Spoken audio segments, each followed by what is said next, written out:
আজ অনেক দিন পর আবারও বিশু জ্যাঠার বাড়িতে সবাই এসে আড্ডার আসর জমিয়েছে।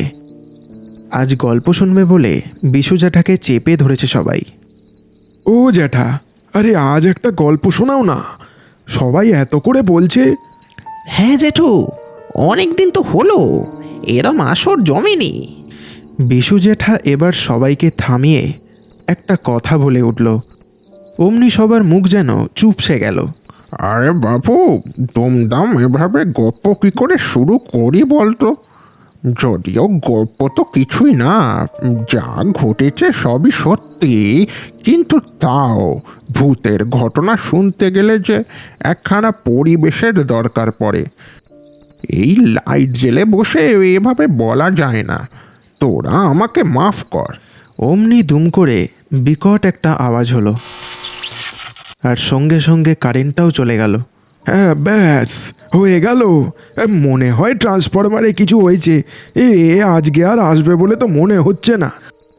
ও জেঠু, এবার কি করবে বলো? সাক্ষাৎ ভগবানও চাইছেন আজ তুমি গল্প শোনাও। না, তোদেরকে থামানো যাবে না দেখছি। ঠিক আছে, তবে একখানা মোমবাতি জ্বালাও, আমি আমার গল্প শুরু করছি তাহলে। হারু ঝটপট করে একটা মোমবাতি জ্বালিয়ে বেশ আটোসাটো হয়ে বসে পড়ল। বিশু জ্যাঠা এবার বলতে শুরু করলো।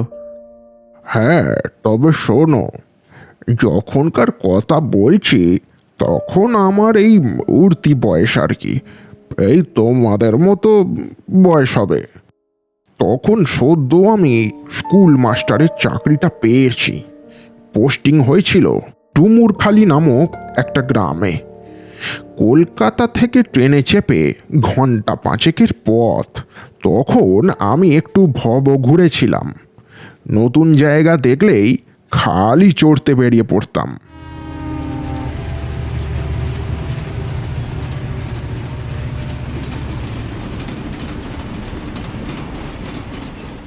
তখন ওই ডুমুরখালিতে ছিল মাত্র 2টি লাইন, একটা আপ আর একটা ডাউন। স্টেশনটা বেশ একটা সুন্দর জায়গায় অবস্থিত ছিল। চারিদিকে বন জঙ্গল আর মাঝখানে ছোট্ট স্টেশন, ঠিক যেন পাহাড়ি অঞ্চলের কোনো স্টেশন। ট্রেন থেকে নেবেই চারিদিকের দৃশ্য দেখে আমার মনটা বেশ জুড়িয়ে গেল। তখন বিকেল গড়িয়ে সন্ধে নামছিল। আমি সেদিন আর এদিক সেদিক যাইনি, সোজা স্কুলের কোয়ার্টারে গিয়ে উঠেছিলাম। পরের দিন স্কুল ছুটি হবার পর আমি কোয়ার্টারে না গিয়ে স্টেশনের দিকে চলে এলাম। এই তো কয়েক মাস মতোই আছি, ঘরে বসে থেকে হবেটাই বা কি, তার চেয়ে একটু এদিক ওদিক ঘুরেই দেখি। জানি না কেন জায়গাটা আমার বেশ ভালো লেগে গিয়েছিল। নিরিবিলি পরিবেশ, লোকজনের কোলাহল নেই, গাড়ি ঘোড়াও খুব একটা চলতো না তখন, ওই টুকটাক রিক্সা বা ভ্যান। এছাড়া আমার কোনো কিছুই সেরম চোখেও পড়েনি অবশ্য। হাঁটতে হাঁটতে আমি স্টেশনের কাছে গিয়ে দাঁড়ালাম। চারিদিকে শুধুই ফাঁকা বন জঙ্গল, দূরে দূরে 1-2টো গাছপালা। বেশ লাগছিল দৃশ্যটা। আমি জঙ্গলের দিকটা একটু ঘুরে ফিরে দেখতে থাকলাম। বেশ কিছুক্ষণ কেটে গেল। হাঁটতে হাঁটতে আমি স্টেশন থেকে একটু দূরে চলে এসেছিলাম। তখন আস্তে আস্তে সন্ধে হচ্ছে। হঠাৎ আমার চোখে পড়ল দূরে স্টেশনের ওপর একটা লোক যেন দাঁড়িয়ে আমার দিকেই চেয়ে রয়েছে। হাতে একখানা লণ্ঠন টিম টিম করে জ্বলছে। দেখে কোনো রেল কর্মচারী বলেই মনে হলো আমার। কে লোকটা? আমার দিকে ওভাবে দেখছে কেন? বোধহয় আমার ওপর সন্দেহ করছে, ভাবছে হয়তো এই জঙ্গলে আমি নেশা ভাঙ করতে এসেছি। আমি একবার হাত তুলে লোকটাকে ইশারা করলাম। অমনি লোকটা সরাত করে সরে পড়ল কোথায় যেন। আরে, বড় অদ্ভুত লোক বটে। যাকগে, এবার কোয়ার্টারে ফেরাটাই বুদ্ধিমানের কাজ হবে। অন্ধকারে এখানে বেশিক্ষণ থাকলে সাপের কামড় খেয়ে মরতে হবে শেষে। এই বলে আমি সেদিনের মতো কোয়ার্টারে ফিরে গেলাম। পরের দিন যথারীতি স্কুল ছুটি হওয়ার পর কোয়ার্টারে গিয়ে খেয়ে দিয়ে একটু বিশ্রাম করে নিলাম। সেদিন কিভাবে যেন চোখ দুটো লেগে গেছিল আমার। যখন ঘুম ভাঙল তখন দেখি সূর্য অস্ত যাচ্ছে। আমি কোনো রকমে উঠে কোয়ার্টার থেকে বেরিয়ে পড়লাম। সঙ্গে একটা টর্চও নিয়েছিলাম। সেদিন আকাশটা বেশ পরিষ্কার ছিল। আমি হেঁটে স্টেশনের কাছে গিয়ে পৌঁছালাম। তখন অন্ধকার হয়ে গেছে। আকাশের দিকে চেয়ে দেখি সাদা ঝকঝকে চাঁদ উঠেছে। স্টেশন লাগোয়া একটা রাস্তা দিয়ে আমি হাঁটতে শুরু করলাম। দুধারেই বড় বড় গাছ। পাশে কিছুটা দূর দিয়ে রেল লাইন চলে গেছে। এক কথায় অপূর্ব জায়গা। ওহ, একেবারে মনের মতো জায়গায় এসে পড়েছি দেখছি। এসব দৃশ্য চোখে দেখলেই কত বড় বড় লেখকের নাম মনে পড়ে যায়। আমি হেঁটে যাচ্ছিলাম। হঠাৎ দূরের একটা গাছের ডালে কিছু একটা দেখে আমার হাত পা পেটের ভিতরে ঢুকে গেল। ও বাবা, ওটা ওটা কি কি ঝুলে আছে? স্টেশনের কিছুটা কাছে এসেই দেখি একটা লোক রাস্তার পাশে দাঁড়িয়ে। আমি হাঁপাতে হাঁপাতে দাঁড়িয়ে পড়লাম। লোকটা আমার কাছে এগিয়ে এলো। মুখটা দেখে একটু চেনা চেনা লাগলো। তারপর মনে পড়ল কাল এই লোকটাই অদ্ভুতভাবে স্টেশনে দাঁড়িয়ে আমার ওপর নজর রাখছিল। এ কি বাবু, আপনাকে এরম দেখাচ্ছে কেন? কিছু হয়েছে নাকি? হ্যাঁ, মানে মানে আমি এক্ষুনি একখানা বডি ঝুলে থাকতে দেখেছি একটা গাছের ডালে। ও ওই ওই ওই ওই দিকে। এ কি বডি?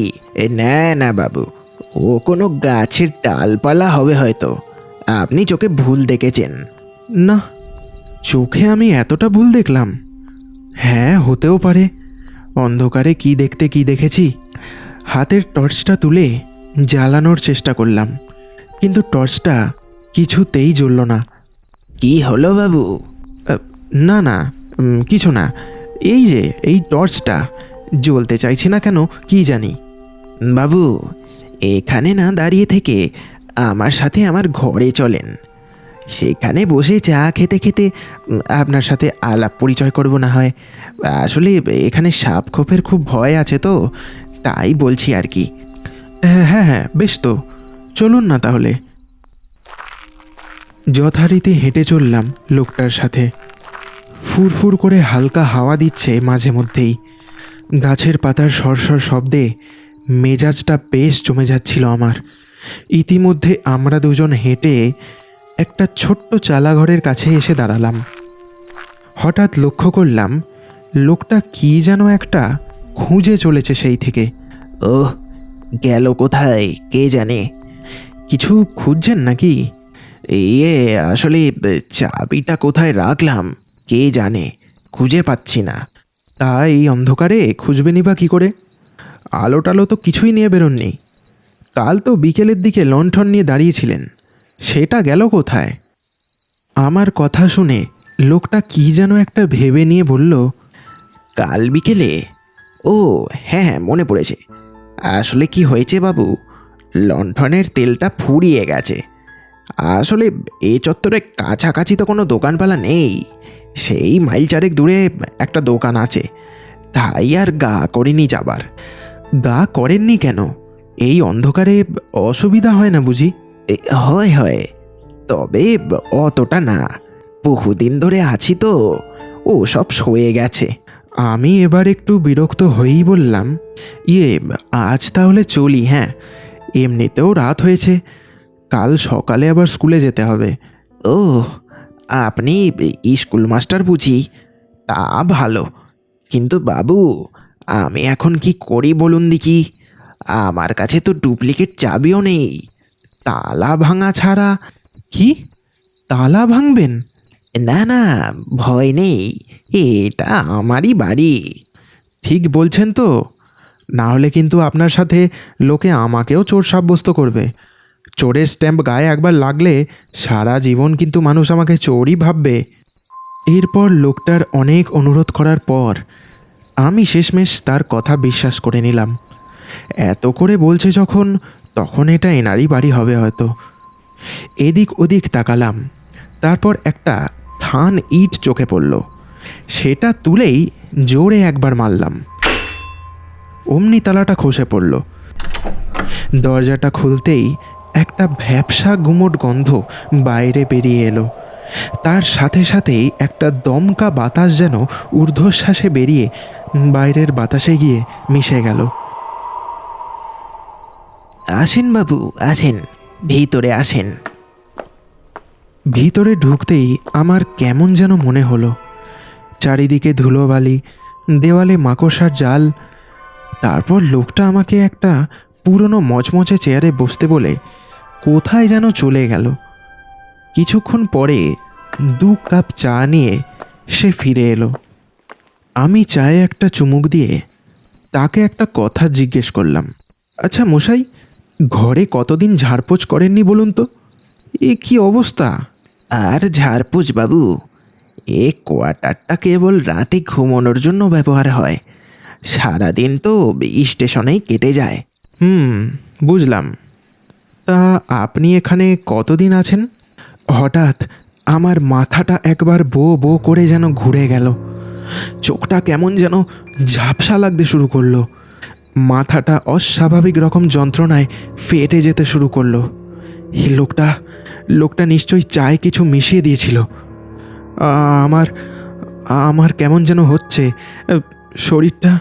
শরীরটা ঠিক ভালো লাগছে না আমার।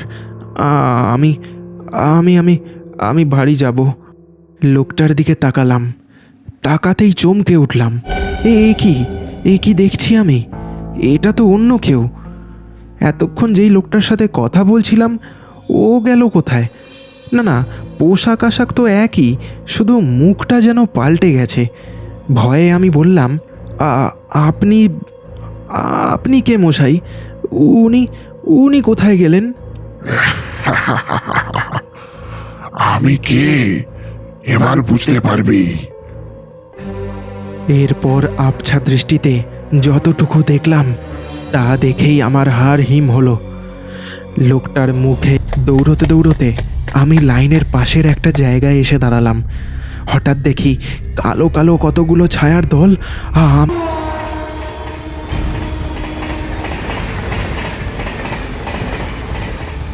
ট্রেনটা দ্রুত গতিতে আমার চোখের সামনে দিয়ে বেরিয়ে গেল। ওই কালো ছায়ার দল ট্রেনের আলো দেখেই বাতাসে মিশে গেল। অনেক অনেক ধন্যবাদ দাদা। আজ আপনি না থাকলে আমি তো একেবারেই। কোনো রকমে উঠে গা হাত ছেড়ে আমি লোকটার মুখের দিকে তাকালাম। তাকানো মাত্রই বড় আশ্চর্য হলাম। এই লোকটার জন্যই তো আজ এত কাণ্ড হলো। কি হলো কি? আরে এভাবে ড্যাব ডেপিয়ে তাকিয়ে না থেকে আমার প্রশ্নের উত্তর দিন। বলুন, আপনি এই রাতের বেলা কি করছিলেন এখানে? না, আপনি যা ভাবছেন আমি আসলে সেটা করতে চাইনি। এরপর আমি সব ঘটনা ওই লোকটাকে খুলে বললাম। সব শুনে সে বলল, সেদিন বিকেলবেলায় আপনাকে জঙ্গলে ঘোরাফেরা করতে দেখে আমি তো আপনাকেই ভূত বলে মনে করেছিলুম। তাই সেদিন ভয়তে আপনাকে দেখে পালিয়ে গিয়েছিলাম। পরে খোঁজ খবর নিয়ে জানতে পারি আপনি এখানকার নতুন স্কুল মাস্টার। আসলে এই স্টেশন লাগোয়া জঙ্গলটার মধ্যে অন্ধকার হলেই অনেক কিছু অদ্ভুত দেখতে পাওয়া যায়। তবে আপনি আজ আমাকে মনে করে যার সাথে ওই বাড়িটায় গিয়েছিলেন সে তো আজ থেকে প্রায় 6 মাস আগেই মারা গিয়েছিল। ওই যে বড় গাছটা দেখছেন, ওই গাছেই গলায় দড়ি দিয়ে আত্মহত্যা করেছিল লোকটা। পরে তার বডিটা নিয়ে গিয়ে তার ওই ঘরের মধ্যেই রাখা হয়েছিল। লোকটা এই স্টেশনেরই একজন কর্মচারী ছিল। কী কারণে সে মরেছিল তা জানি না, তবে সে মারা যাবার পর যতজন ওই বাড়িতে রাত কাটিয়েছিল তারা সবাই একে একে মরেছে। কেউ রেল লাইনে অদ্ভুতভাবে কাটা পড়েছে, আবার কেউ গাছের ডালে গলায় দড়ি দিয়ে আত্মহত্যা করেছে। তারপর থেকে ওই কোয়ার্টারটা ভুতুড়ে বলতে শুরু করলো সবাই। তাই একদিন এক তান্ত্রিককে ডেকে কোয়ার্টারটা চিরকালের মতো বন্ধ করে দেওয়া হলো রেলের তরফ থেকে। আজও আমার রূপ ধারণ করে আপনাকে টেনে নিয়ে গিয়েছিল ওই কোয়ার্টারের মধ্যে। আমি স্টেশনের কেবিন রুমে বসেছিলাম, হঠাৎ খবর পাই একটা থ্রু গাড়ি পাস হবে। বাইরে বেরোই সিগন্যাল দেব বলে, তখনই দেখি আপনি রেল লাইনের ওপর পড়ে। ঠিক সময় না আসলে আপনিও মরে ভূত হয়ে ওদের দলে যোগদান দিতেন মশাই।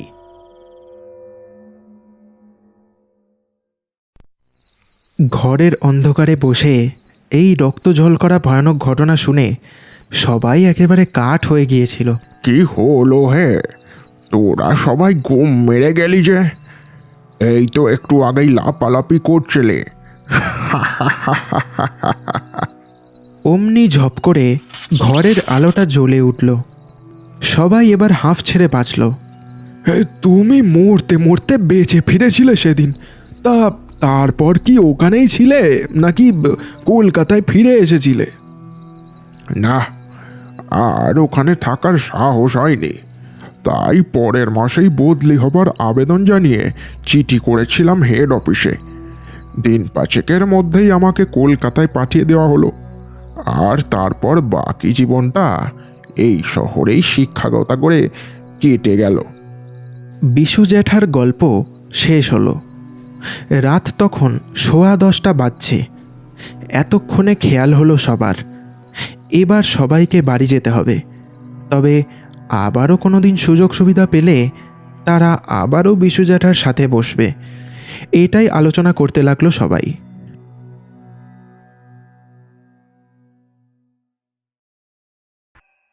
শেষ হলো ভৌতিক মায়াজালের আজকের গল্পের পরিবেশনা। গল্পটা কেমন লাগলো সকলে কমেন্ট করে অবশ্যই জানিও। গল্পটা যদি ভালো লেগে থাকে তাহলে একটা লাইক করে দিও, আর চ্যানেলে নতুন হলে সাবস্ক্রাইব করে দিও, আর যত পারো বন্ধুদের সাথে শেয়ার করো গল্পটা। আবার দেখা হচ্ছে নতুন কোনো এক গল্পে। ততদিন সবাই সুস্থ থাকো আর এভাবেই আমাদের পাশে থাকো।